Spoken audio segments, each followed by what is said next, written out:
আসসালামু আলাইকুম সবাইকে। তো আপনারা দেখেছিলেন আমি গতকালকের ভিডিও দিয়েছিলাম যে আমার গাছে কিছু ড্রাগন ফল একেবারে পেকে গোলাপি কালার হয়ে গিয়েছে। তো এই যে ফলগুলো আমি এখন পেড়ে নিব। তো এবার আসলে ফলগুলো খুবই ছোট সাইজের হয়েছে। গত বছর আপনারা দেখেছিলেন যে ফলগুলোর সাইজ অনেক বড় হয়েছিল, কিন্তু এবার ফলগুলো খুবই ছোট হয়েছে, কিন্তু প্রচুর পরিমাণে ফল হয়েছে। তো এই যে আমি এইখান থেকে একটা ড্রাগন তুলে নিলাম, এই গাছ থেকে আর একটা ড্রাগন ফল তুলে নিব।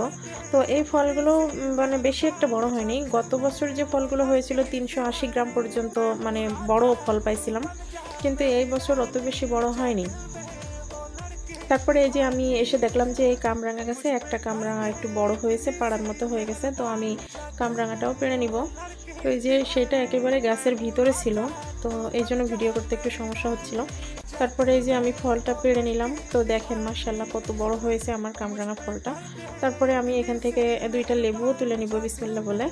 তো এই যে আমি দুইটা লেবু তুলে নিলাম, তিনটা ড্রাগন ফল তুলে নিলাম, আবার এই যে একটা কামরাঙাও তুলে নিলাম। এই লেবুটা মাশাআল্লাহ অনেক বড় হয়েছে। তো সবাই আমার ছাদ বাগানের জন্য দোয়া করবেন।